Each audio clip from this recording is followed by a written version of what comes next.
Olá, famílias, amigos, amigas, irmãos e irmãs. Venho para minha terceira postagem hoje e eu falo pra chuchu mesmo, falo bastante e falo para quem quer ouvir. Ninguém é obrigado democraticamente a ouvir os nossos comentários. Mas é que eu acompanho de perto todos os processos que estão ocorrendo no país hoje. E eu faço questão de esmiuçar algumas situações para aquelas pessoas que me acompanham. Então vejam que nesse caso aqui, eu gostaria de certa forma, com todo respeito, de contradizer um professor, PhD em teologia. Vocês acho que devem saber quem que é, eu não vou citar nomes, porque eu acho que não é de bom tom, mas ele fez alguns comentários numa emissora de rádio hoje, e eu estava acompanhando esta emissora e acompanhei os seus comentários. E foram em cima daquela professora agredida em Santa Catarina. Aquele absurdo. Aquela coisa horrorosa que é inadmissível. Então, fizeram uma pesquisa em São Paulo, só esse ano.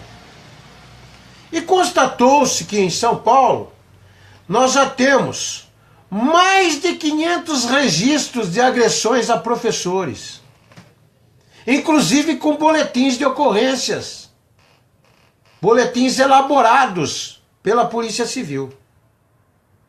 Alunos jovens que agridem os seus professores por nada.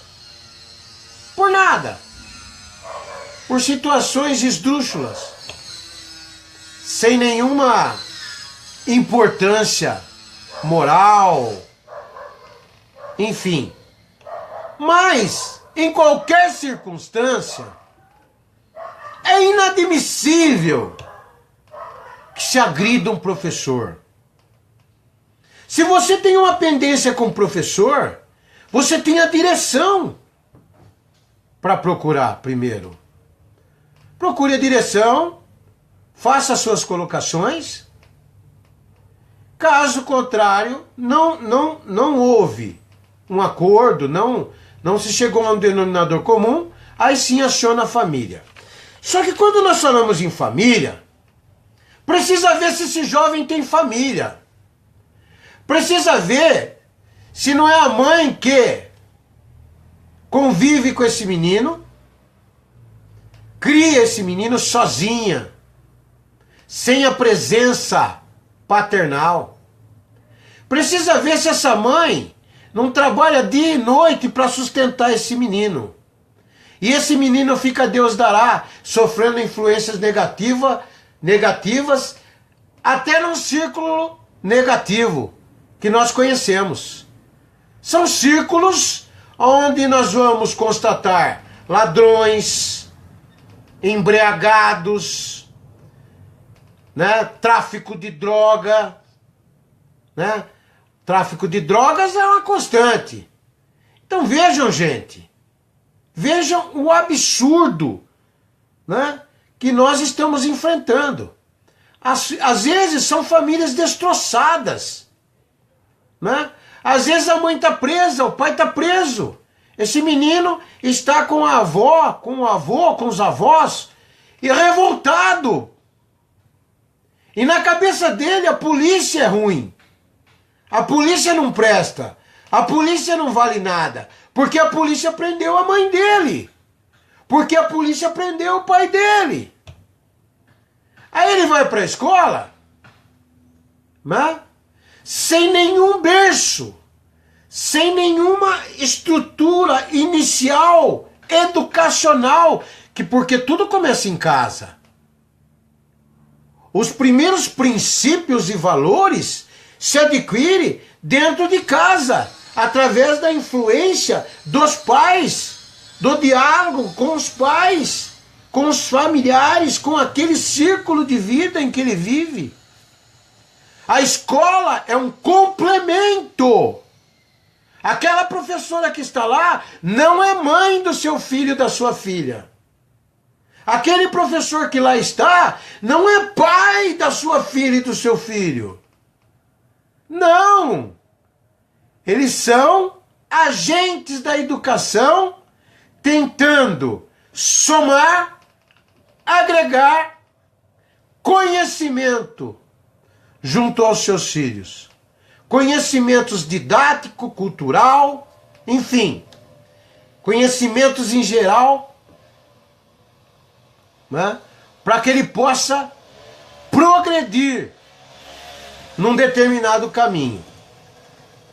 Então os professores, a escola é um complemento. Então, primeira coisa, professor, o senhor é expert no assunto e eu o cumprimento e com todo respeito, o senhor é PhD. Eu acompanho muitas palestras do senhor. Eu tenho um verdadeiro carinho pelo senhor, uma verdadeira consideração. O senhor não imagina. Muitas das minhas concepções nasceram dos seus estudos. Mas aqui, como policial militar que fui 30 anos, aqui o senhor se esqueceu. Eu prefiro dizer que o senhor apenas esqueceu. Que às vezes nem família essa criança tem, esse adolescente tem. Nem os pais para dialogar porque estão presos ou morreram. Às vezes o pai morreu trocando tiro com a polícia. Para esse menino, o que é a polícia? Os matadores do seu pai. Mas ele não quer entender e ele não vai assimilar por quê que o pai dele morreu trocando tiro com a polícia. O que o pai dele estava praticando naquele momento? Qual era a ação que esse homem estava praticando naquele momento? E quando ele foi surpreendido, ao invés de simplesmente se entregar, tentou a reação e com a reação acabou perdendo a vida. Mas esse jovem não vai entender isso. Não vai. Eu sou pioneiro no PROERD, Programa Educacional de Resistência à Violência e às Drogas. Eu sou pioneiro do tempo que estava iniciando o PROERD com o capitão Geraldini, depois coronel Geraldini, hoje reformado coronel Geraldini. Coronel Rigg, que na época era tenente, jovem tenente. Os cursos eram ministrados na FATEC, que nos cedia o espaço, a sala de aula, para a multiplicação de instrutores do PROERD. Então o PROERD foi uma forma da Polícia Militar contribuir, ou tentar contribuir com a educação dessas crianças da 4ª série primária, porque nós percebemos que era daí que surgiam criminosos, traficantes, matadores de gente inocente, de pai de família. Então, professor, gostaria de dizer para o senhor, com todo respeito, que nós precisamos olhar com um foco mais aprofundado para essa questão.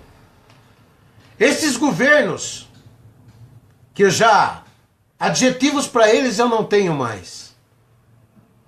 Esses governos precisariam começar a investir nesses jovens agora, no primário, no ensino médio, para obter um resultado do que? 10, 15 anos. 10, 15 anos. Nos últimos 32 anos, professor, com a democracia brasileira, que é falsa, na minha maneira de entender, por favor, me respeite, é a minha opinião. O que nós vivemos até agora foi uma ditadura governista fria, de bastidores, onde manipularam, onde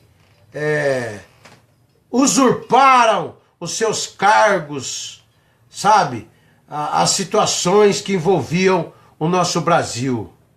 Venderam a nossa nação. E hoje o povo brasileiro paga a conta.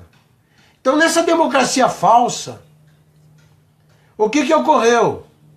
Se deu muita liberdade. Liberdade em demasia. Mas e os deveres? E os deveres, professor?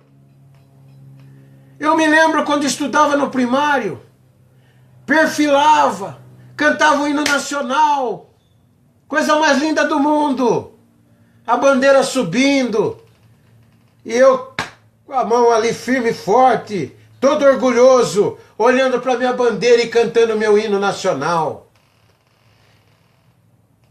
E juntamente com a educação dos meus pais, que os meus pais me deram, humilde, simples, eu era menino de roça, eu me tornei aquilo que sempre pedi a Deus, um homem bom, justo, honesto e trabalhador. Era tudo o que eu queria. E constituiu uma família. E Deus me deu essa bênção. Então, é preciso nos aprofundarmos muito mais. Foram lidar com o pessoal da Cracolândia, tudo errado.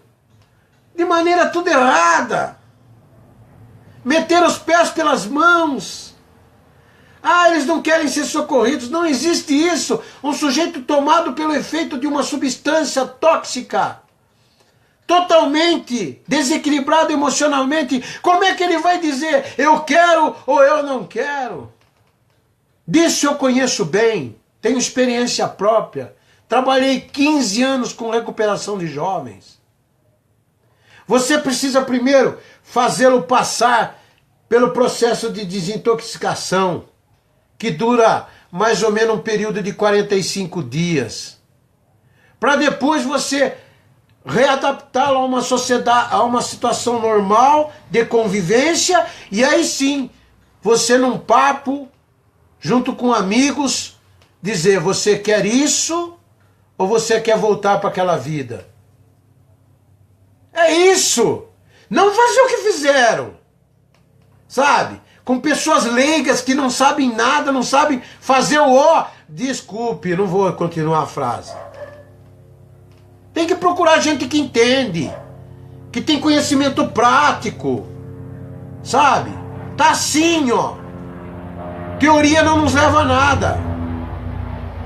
Agora, gente, nós precisamos, por exemplo, de um profissional. Bom, primeiro, escolas pichadas, professores ameaçados, agredidos e até mortos.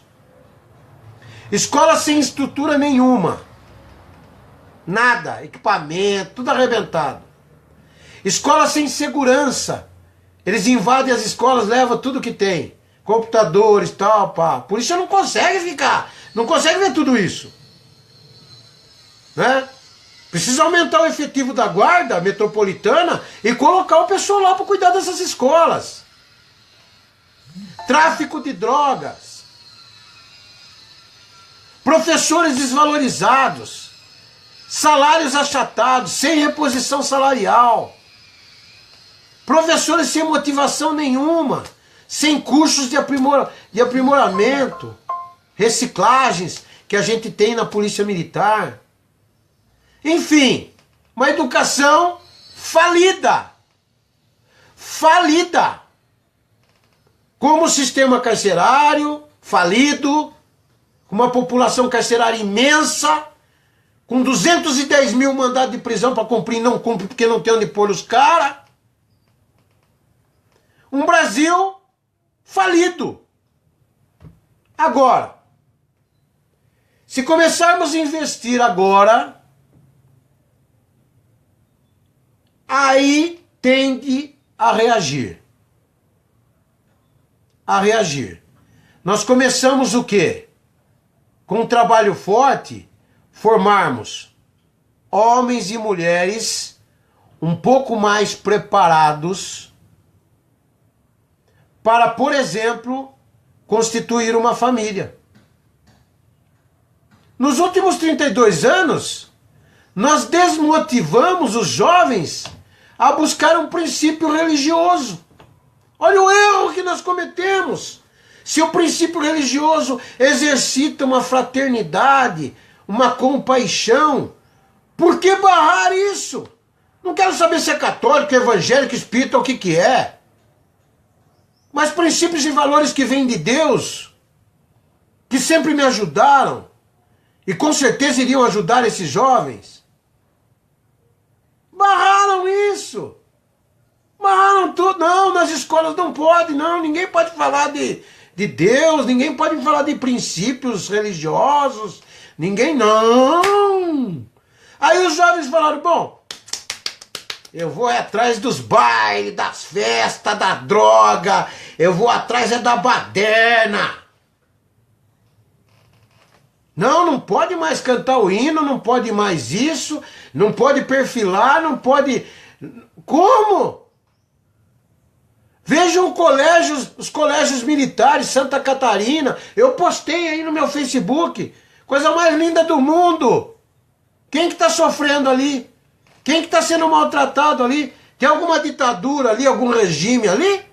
Tem nada. O que tem ali é educação. E esses jovens vão sair dali preparados para a vida, preparados para serem bons homens, boas mulheres, boas mães, bons pais, bons profissionais. Vão somar, vão agregar à sociedade brasileira. E nós não estamos enxergando isso. Ah não, colégio militar? Ai, militar. Os militares são tudo democráticos. Essas gerações que aí estão, são tudo democráticos. Passaram em sala de aula e só aprenderam democracia, democracia, democracia. Embora essa democracia que existe hoje no país é falsa. É falsa. O governo nos impõe tudo. Ele nos impõe através de lei que ele aprova. Ele cria uma lei, aprova a lei e impõe pro povo, acabou. Isso é ditadura na boa, legalizada. Ditadura legalizada. Não é que nem o burrão do Maduro, que joga tropa em cima de todo mundo, que quer deitar e rolar na embaçada, quer matar, fazer acontecer. Não. Agora não tem mais jeito. Agora criou o caos no país. Mas se ele tivesse feito igual esses inteligentes aqui, ó, os cara pintada, né, os defensores da democracia achavam que era uma, né?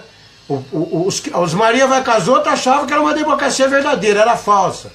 Os contra o regime militar, né? Os caras pintados, enfim. Esses grupos, os defensores dos trabalhadores, entendeu? Esses caras, eles fizeram tudo direitinho. Foram conduzindo tudo, manipulando tudo, ajeitando tudo, roubaram o país, saquearam o país em trilhões e trilhões e trilhões, desviaram toda a riqueza do país e o povo hoje paga a conta. E vai sobrar para os nossos filhos e vai sobrar para os nossos netos. Então, minha sugestão, investir na educação, investir principalmente no ensino público, principalmente, mas no ensino privado também. No ensino público. E outra, tem que ter um profissional ali de gabarito atendendo alunos e professores na área de psicologia. Porque nós temos alunos com problemas, nós temos professores abalados emocionalmente e às vezes com problemas também psicológicos, traumas, tanto alunos como professores. Eu sei que tem porque eu convivi nesse meio muitos anos com palestras de prevenção às drogas. Quem me conhece sabe disso, os mais antigos, São Carlos região, Litoral Paulista, São Paulo. Quem me conhece sabe disso. Eu tinha contato direto e reto. Até em Cefam, que eu trabalhei muito, aqui no Jaguara, eu me lembro, jovens que estavam quase prontos para serem professores e professoras, usavam maconha, cheiravam carreirinha de cocaína. Eu montei uma sala de aula com 23 alunos viciados, fazendo magistério. Não acredita? Por isso que eu falo, tenho experiência nisso aí. Eu tenho experiência nisso aí. Então, precisamos ter estrutura, efetivo, motivação, valorização.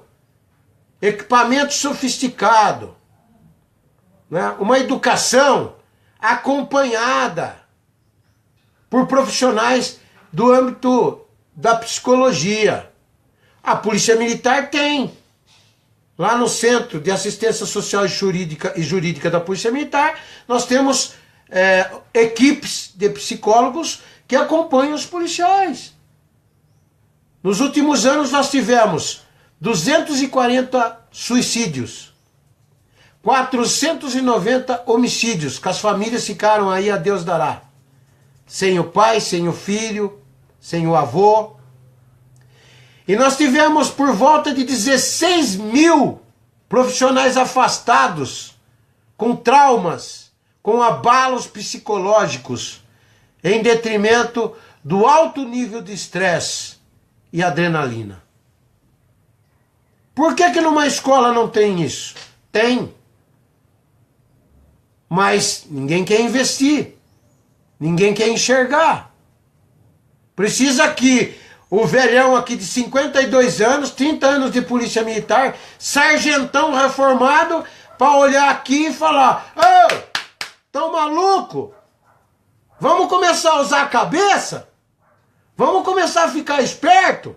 Para quem sabe, daqui uns 10 anos a molecada tá bem? E para encerrar essa postagem, eu me sinto muito feliz do trabalho que eu fiz nesses lugares onde eu passei.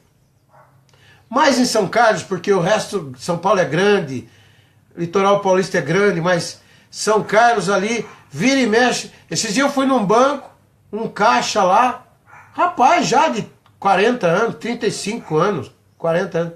Ele olhou para mim e falou assim, eu estava com a minha mãe foi lá, eu acompanhei minha mãe. Ele olhou para mim e falou assim: senhor não é o Cesário? Eu falei: sou eu mesmo. Quem é você? Ah, eu fui aluno do senhor. Eu assisti várias palestras do senhor na escola. Que bacana!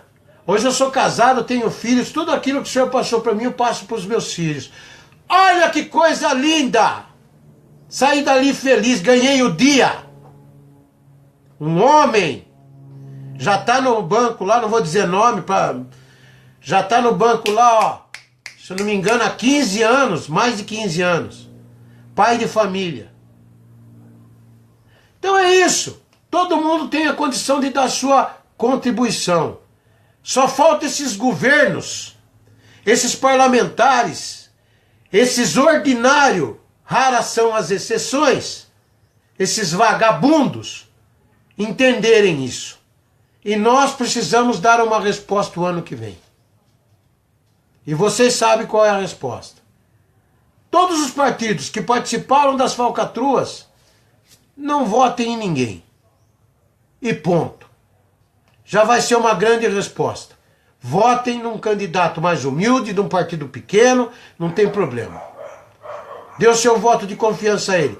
Se ele faz um bom trabalho, trabalho voluntário, trabalho bacana, há 5, 6 anos, na sua igreja, na sua comunidade, vote nele.